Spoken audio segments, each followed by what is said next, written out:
Welcome दोस्तों, आज हम फिर से करने वाले हैं एक स्पाइनल एडजस्टमेंट।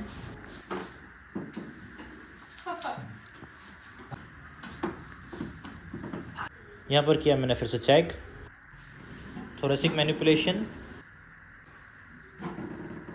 बहुत सारा गैप है। अब करेंगे लोअर सर्वाइकल मसल्स को ठीक।